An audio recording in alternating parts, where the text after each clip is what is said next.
Briana Rhodes didn't hear the bulldozer at first. She only felt the ground tremble beneath her boots, just enough to make the petals on her newly planted roses shiver.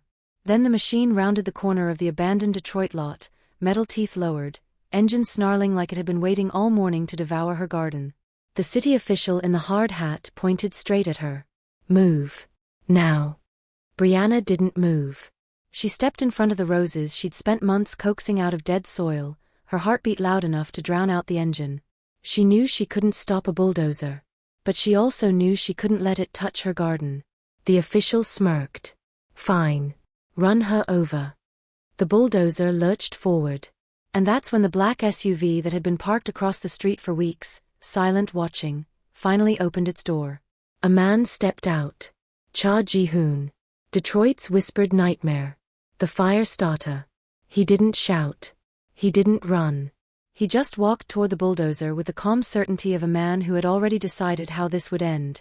The official's face drained of color. The bulldozer screeched to a halt. Ji-hoon didn't look at the machine. He looked at Briana, like she was the only thing in the lot worth noticing.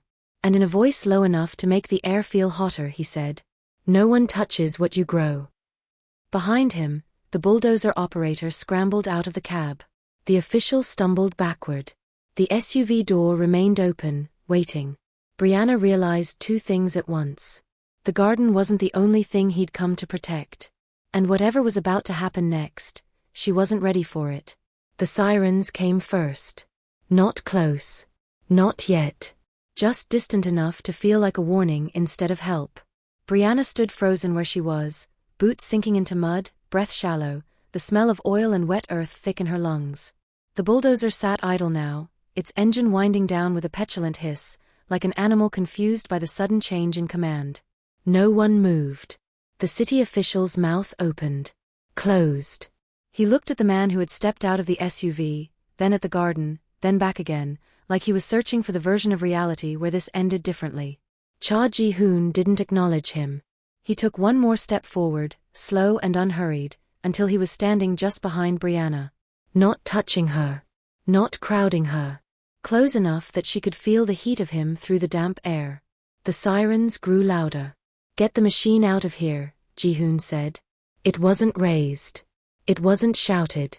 The operator didn't hesitate. He climbed back into the cab with shaking hands, threw the machine into reverse, and backed away from the lot as if the ground itself had turned hostile. The official sputtered. "You can't, this is city property." Ji-hoon turned his head just enough to look at him. The words died in the man's throat. He staggered back, nearly slipping in the mud, and then he was gone, retreating toward his car with the frantic urgency of someone who had just realized how close he'd come to something irreversible. Silence settled over the lot. Heavy. Complete. The sirens passed without stopping. Briana's knees chose that moment to tremble. She didn't fall. She locked her legs and stayed upright through sheer will, staring at the roses, petals still quivering but intact. Alive. Only when the SUV door closed behind her did she realize she was shaking. "You shouldn't stand in front of machines like that," the man said behind her. Not loud. Not sharp. Measured, like a statement of fact, not concern. Briana turned slowly. Up close, he was worse than she'd expected. Taller. Broader. Dressed in black that didn't cling to the rain so much as ignore it. His face was calm, but not relaxed, the kind of calm that came from discipline, not peace. Like something dangerous kept on a short leash. She lifted her chin. "You don't get to lecture me." A brief pause. Then, to her surprise, his mouth twitched, not amusement, but acknowledgement. "Most people move when a man in a hard hat tells them to," he said. "Most people don't plant gardens where the city has already given up," she shot back. That earned her his full attention. Rain dripped steadily from the edge of his coat. The bulldozer sat silent behind her, engine ticking as it cooled. Her pulse thudded hard enough that she felt it in her throat. "What happens now?" she asked, because standing in silence felt worse. He didn't look at her right away. His gaze tracked the lot, the roses, the narrow paths, the deliberate order she'd carved out of decay. "They won't come back," he said. It should have sounded reassuring. It didn't. "And them?" She nodded toward the street. "The man. The machine." They were sent, he replied. They weren't in charge. Her stomach tightened. You don't know how this works here. I know exactly how it works, he said evenly. Someone decided this place was disposable. You decided it wasn't. That creates conflict. That's not your problem, she snapped. No, he agreed. It isn't. The answer threw her. Then why? Because people who erase things don't like being challenged, he said. And you challenged them in public. She studied his face, searching for something, satisfaction, anger, ego. She found none. You didn't ask me if I wanted help, she said. I know. The simplicity of it unsettled her more than an argument would have. He reached into his coat slowly, deliberately, and pulled out a card. No logo. No name. Just a number. If anyone from the city contacts you again, he said, holding it out, you call. She didn't take it. And if I don't want your help? His expression didn't change. Then you deal with them yourself. That wasn't a threat. It was respect and warning. She hesitated, then took the card. Their fingers didn't touch. He stepped back immediately, giving her space without being asked. Go home, he said. Tonight. And you? She asked before she could stop herself. He glanced down the street, where the rain blurred the city lights into streaks of white and gold. I'm going to make sure this doesn't happen again. She watched him return to the SUV. It drove away without headlights. By morning, the city pretended nothing had happened. The lot was still there. The roses intact. The air carried the faint scent of wet soil and exhaust, like the aftermath of a storm that hadn't officially been acknowledged. But Briana felt the change immediately. No new emails from the city. No follow-up notices. No polite threats wrapped in bureaucratic language. The silence pressed in, heavy, deliberate. By noon, the news broke. Not about the garden. About the man who had ordered the bulldozers. An investigation. Misallocated funds. Irregular permits. The article was careful. Vague. Sanitized. But the message underneath was clear. He was finished. Briana sat at her kitchen table, mug cooling in her hands, trying to reconcile the quiet morning with the man in black who had stepped out of the rain. She told herself it was coincidence. She told herself she didn't believe in monsters. That night, she locked her doors. And still, she slept lightly. Because somewhere in the city, she knew, something was being dismantled piece by piece. Not loudly. Not visibly. But completely. And for the first time since she'd planted that garden, Briana Rhodes understood that standing her ground had drawn attention she could not undo. This wasn't the end. It was the moment the world started watching her differently. The silence didn't last. It never did. 2 days after the bulldozer incident, Briana arrived at the garden to find a city inspector waiting by the fence. He was younger than the last one. Nervous. He kept glancing at his clipboard like it might offer guidance. Ms. Rhodes, he said, clearing his throat. Just doing a routine follow-up. She wiped dirt from her hands and studied him. On what? He hesitated. Complaints. From who? Another hesitation. That information isn't disclosed. She almost laughed. He walked the perimeter slowly, careful not to step into the beds. She noticed that, the way he avoided the soil, the roses. He scribbled notes, then paused. Everything looks compliant, he said finally, relief flickering across his face. You should be fine. Should. That word followed her all day. At the community center that afternoon, conversations stopped when she entered. Not dramatically. Just enough to notice. People smiled, but differently. Too careful. Too polite. One of the volunteers pulled her aside. Hey, she murmured, glancing around. Just, be cautious, okay? About what? Briana asked. The woman shook her head. I don't know. It just feels like people are paying attention now. They were. Briana felt it walking home too, not being followed exactly but noticed. Cars slowed a fraction longer than necessary. A man across the street pretended to check his phone while watching her lock her door. That night, her phone rang. Unknown number. She stared at it for a long moment before answering. Hello. A pause.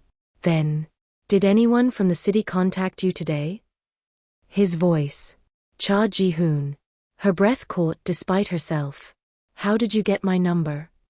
You called the number on the card, he said. It works both ways. She frowned. She hadn't called. I didn't. I know, he said calmly. But they did. Her grip tightened on the phone. Who is they? People who don't like losing quietly. Her stomach sank. So this is because of you? No, he replied. It's because of them. I told you this would happen. You didn't tell me I'd be watched. You aren't, he said. Then, after a beat, not closely. That did not help. I didn't ask for any of this, she snapped. I just wanted to protect my garden. And you did, he said. Now others want to know how.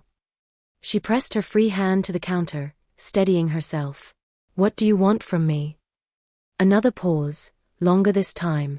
I want you to be aware, he said. That's all. Of what? That attention isn't neutral. And that stepping back won't erase what you already showed them. She exhaled sharply. So what, I just live with it? Yes. The answer was immediate. Unapologetic. That's not fair. No, he agreed. It isn't. Silence stretched between them. Why are you really calling? She asked finally. Because you don't sound scared enough, he said. Her jaw tightened. You don't get to decide how scared I am. No, he said. But I get to decide how much time you have before it matters. That landed harder than anything else he'd said. Tomorrow, he continued, someone will approach you. They'll be polite. They'll say they want to help preserve your work. Her chest tightened. And you'll say no. You don't know that. I do, he said. Because you didn't move in front of that machine. She closed her eyes. Why are you doing this? She asked quietly. Because once someone marks you, he said, you don't get to pretend you're invisible anymore.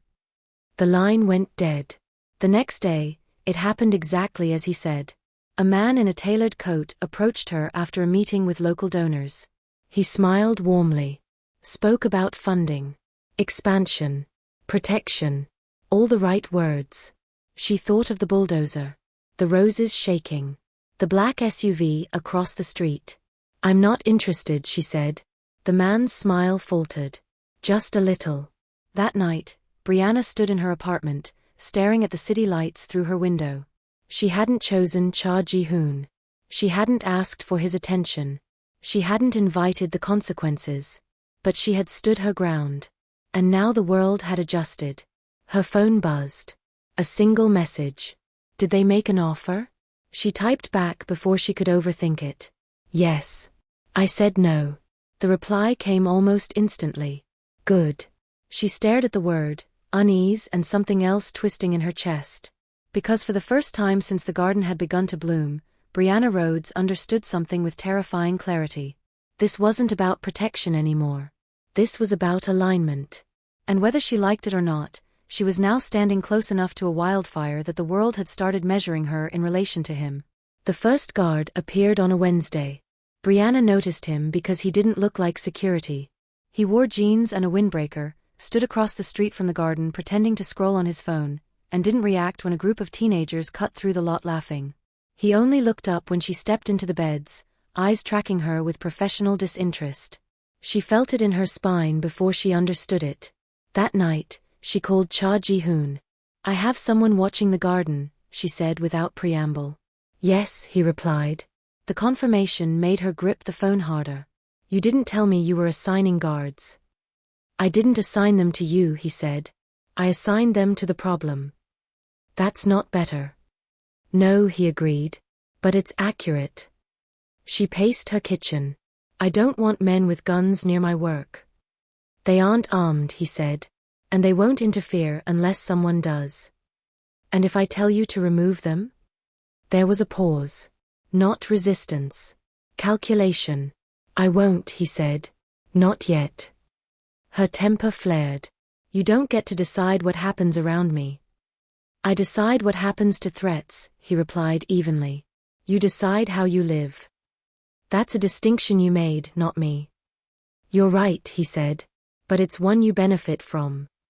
She hated that he was calm, that he wasn't defensive, that he wasn't trying to convince her. Why won't you just leave this alone? She demanded. Because they won't, he said. And because you won't either. She stopped pacing. You don't know me. I know you said no to money you need, he replied.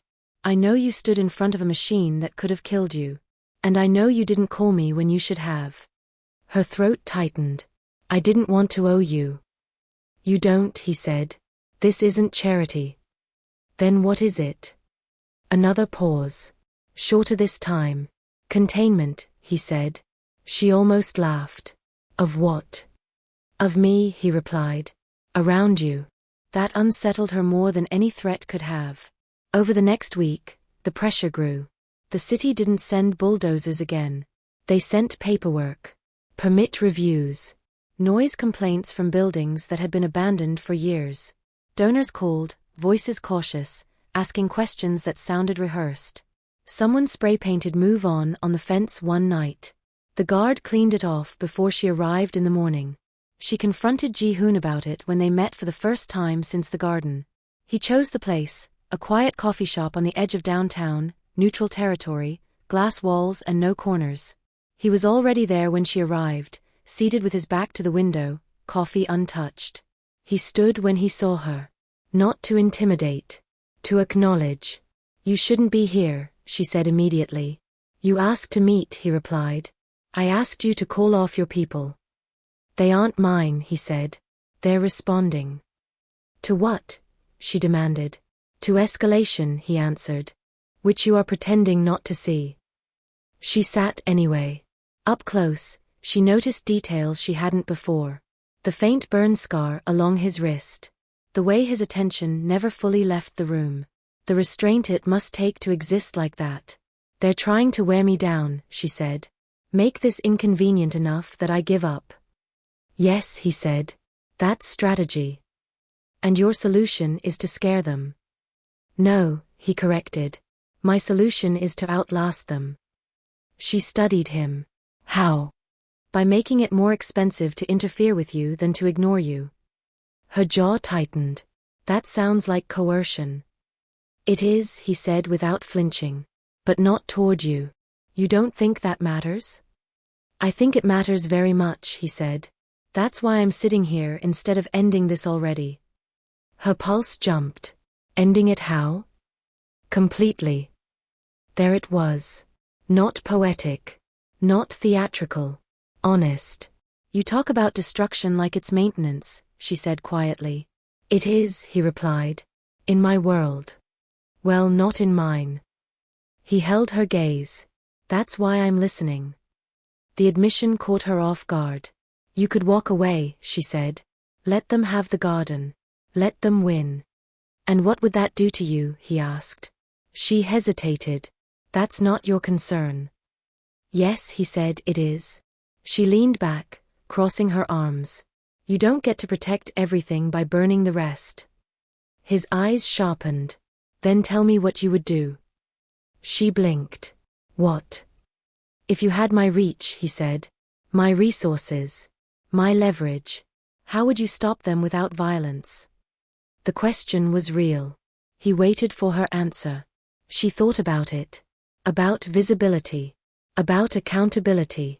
About forcing corruption into the light instead of erasing it. I'd make them explain themselves, she said slowly. Publicly. In ways they can't control. He considered that. Messy, he said. Yes, she replied. But lasting. Silence stretched. Finally, he nodded once. I can work with that. Something shifted in her chest. Not relief, not trust. Recognition. That night, the guard remained. But the complaints slowed. The paperwork stalled. The pressure changed shape. And Briana realized something that unsettled her in a different way. Ji-hoon wasn't just capable of listening. He was capable of restraint. Which meant the fire watching her wasn't mindless. It was waiting. The invitation arrived in cream cardstock, heavy enough to feel deliberate. Detroit Civic Redevelopment Benefit Private Attendance Requested. Briana stared at it for a long moment before folding it carefully and slipping it into her coat pocket. She found Ji-hoon waiting in his car outside her building, engine off, lights dark. He didn't get out when she approached. He rolled the window down instead. "They're not subtle," she said, holding up the invitation. "No," he agreed. "They don't need to be." She leaned against the door, arms crossed. "You're not invited." "I know. That's the point." "They want to see you without me," he said. "They want to know if distance changes your choices." Her jaw tightened. "So this is a test?" "Yes." "And if I fail?" "They'll assume you can be pressured," he replied. "And they'll keep trying." She studied his face through the half-open window. "And if I pass?" His expression didn't change, but his grip tightened on the steering wheel. "Then they'll stop pretending." She exhaled slowly. "They're asking me to denounce you."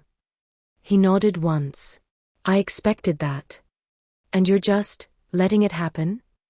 "I'm letting you decide," he said.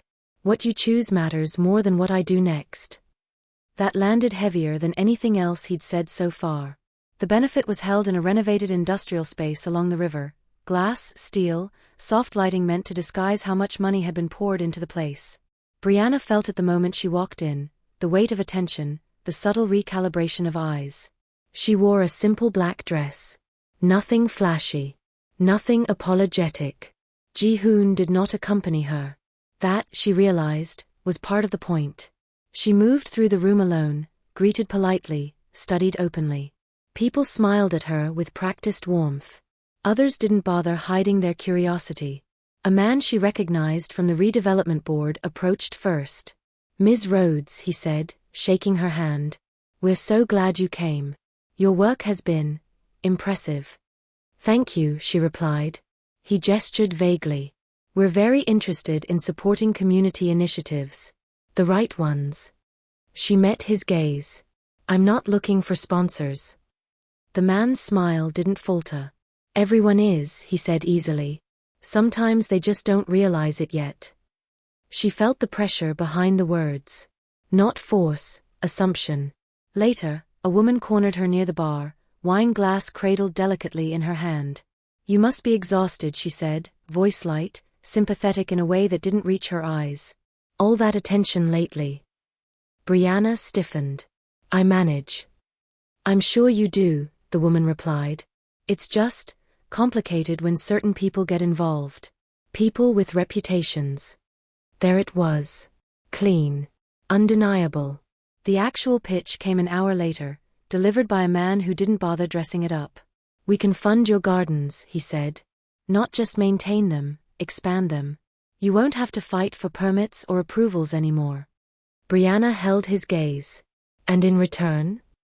He didn't hesitate. "You make it clear you're operating independently." "Independently from what?" "From Ji-hoon." Her stomach tightened. "I don't work for him." "Public perception doesn't care about technicalities," the man said. "And neither does safety." She felt the threat settle in her chest, cold and deliberate. "Are you threatening me?" "No," he said smoothly. "I'm offering you a way out." She thought of the bulldozer. The roses shaking. The man who had stepped out of the rain and stopped the world without raising his voice. "No," she said. The word landed hard in the space between them. The man blinked. "Excuse me." "I said no," she repeated. "I'm not denouncing anyone. And I'm not taking your money." His jaw tightened. "You're making this harder than it needs to be." She smiled, small, tired, unyielding. "That's usually how things worth keeping are." She left before he could respond. Ji-hoon was waiting outside, leaning against his car, arms crossed, gaze fixed on the entrance. "You stayed longer than I expected," he said as she approached. "They didn't want a conversation," Briana replied. "They wanted a decision." "And you didn't give them one." "No," she said. "I didn't give them what they wanted." He straightened slightly. "They asked you to distance yourself from me." "Yes. Publicly. They wanted a statement." "And you refused." I told them I don't make choices based on fear, she said. And I don't sell people out to feel safe. That was when something shifted in his expression, not relief, not pride. Recognition. They won't let that go, he said. They'll respond. I know, she replied. That's why I didn't stay. They drove in silence, the city sliding past in bands of light and shadow. Briana understood what that meant only later. Within 48 hours, the pressure began, quiet, careful. Funding stalled. Partnerships hesitated. Questions surfaced where none had existed before. And then, just as quietly, the pressure disappeared. Funding vanished. Partnerships dissolved. Investigations opened into shell organizations tied to the prison project. She confronted him the third night, standing in the doorway of his house, arms folded tight against her chest. You did this, she said. Yes, he replied. After you were no longer involved. You waited. I did, he confirmed. Until you were out of their reach. Because I was there, she said. Because your name was attached, he agreed. And because I wasn't going to let them claim you had a hand in it. The honesty knocked the breath from her. You didn't ask if I wanted you to step in like that, she said. No, he said evenly. But I asked if you wanted them to win. You answered that. Her throat tightened. You scare me. He didn't flinch. You should be afraid of what I'm capable of. That's not comforting. It's truthful, he said. I won't lie to you about who I am. She held his gaze. And yet you didn't do this the way you wanted to. No, he said. Why? His eyes dropped briefly to her mouth before he looked away again. Because you asked me not to burn everything. And I believed you understood what that meant. The silence between them tightened, charged with something neither of them had named yet. You're not a good man, she said quietly. I never pretended to be. You don't believe in mercy. I believe in proportion, he replied. And in consequences that last. And where do I fall in that? He stepped closer, not trapping her, not touching her, close enough that she felt the heat of him, the restraint it took to stop there. You're the reason I hesitate, he said. The reason I wait before I act. Her pulse skidded. That's dangerous, she whispered. Yes, he said. For both of us. She didn't step back. Neither did he. The kiss wasn't sudden, it was inevitable. Not rough. Not rushed. Measured. Intentional. Like crossing a line with full awareness of what it would cost. His mouth was warm, steady, waiting for her to pull away. She didn't. Her hands fisted in his shirt, breath catching as something inside her shifted. Not fear, not surrender. Choice. When they parted, she rested her forehead against his chest, heart racing. That can't happen again, she said, even as her body argued otherwise. His hand hovered at her waist, never touching. Say the word, he said quietly. She didn't. And that was answer enough. The mistake wasn't made in Detroit. That was the problem. The pressure didn't come from city offices or familiar names. It came from outside, clean, confident, insulated by money that had never had to learn the city's rules. A private prison conglomerate out of Ohio announced a revitalization partnership. New shell entity. New board. Federal lobbying behind it. Security that didn't wear local faces. They didn't know Ji-hoon. They knew numbers. The first sign came when Briana's permits were suddenly under review again. Not revoked. Not challenged. Just delayed. Indefinitely. Then the letters arrived. Legal. Polite. Aggressive in the way only people protected by distance could afford. She read the third one in silence before calling him. They're not trying to scare me, she said. They're trying to bury me. Yes, Ji-hoon replied. They think time is safer than force. And you? I think time is leverage, he said. They're miscalculating. She found him at his house that night, pacing for the first time she'd ever seen. Jacket off. Sleeves rolled. Restraint fraying. They're pushing because I didn't take their deal, she said. They want me isolated. They want to make you the liability, he replied. So they can justify removing you. His phone buzzed. He ignored it. They don't understand what they're provoking, he said. That's what scares me, she replied. You're thinking about burning everything. Yes. She stepped into his space. Not tentative. Not pleading. No, she said. He stopped. She placed her hand flat against his chest. Felt his heartbeat, fast, controlled, dangerous.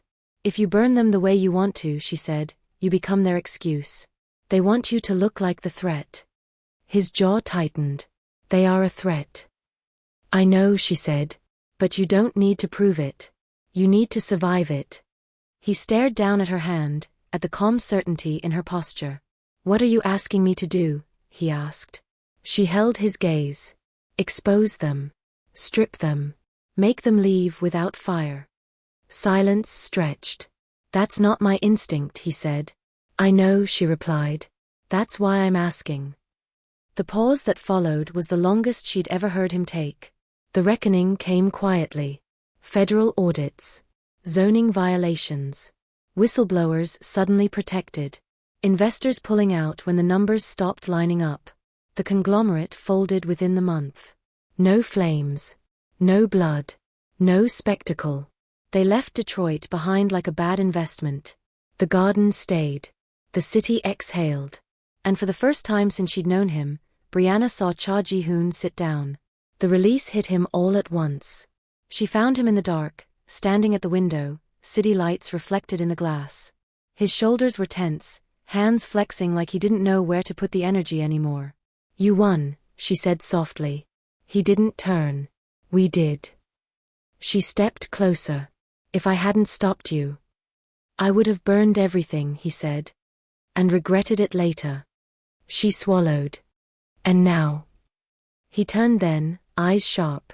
Now I know the difference between destruction and discipline. Her breath caught. That's not nothing, she said. No, he agreed. It's you. The space between them closed slowly this time. Deliberately. His hands came to her waist, not gripping, not claiming. Anchoring. The restraint was still there, but it was thinner now, humming under his skin. You should still be afraid of me, he said quietly. I'm not afraid of you, she replied.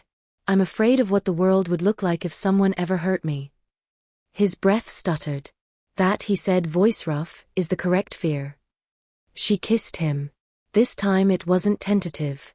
It was deep. Intentional. Heat curling low and steady, his hands tightening just enough to betray how much he was holding back. Her body pressed into his without hesitation, without doubt. He broke the kiss first, forehead resting against hers. Say the word. She didn't. She slid her hands up his chest instead, fingers curling into his shirt. That was all the permission he needed. The rest was slow. Grounded. Intimate in a way that felt earned, not frantic, not consuming. Two people choosing each other with full awareness of the danger and the cost.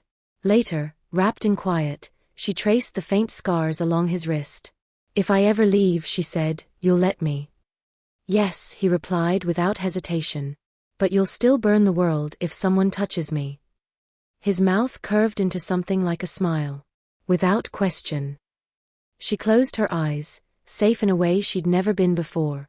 Not because he wasn't dangerous, but because he had learned exactly where to stop. The garden spread. Not all at once. Not dramatically. It moved the way living things did, slowly, stubbornly, taking root wherever it could survive. One lot became two. Two became five. Neighbors started bringing cuttings. Children learned where to step without being told. Detroit learned the difference between growth and development. Briana still worked with her hands in the dirt.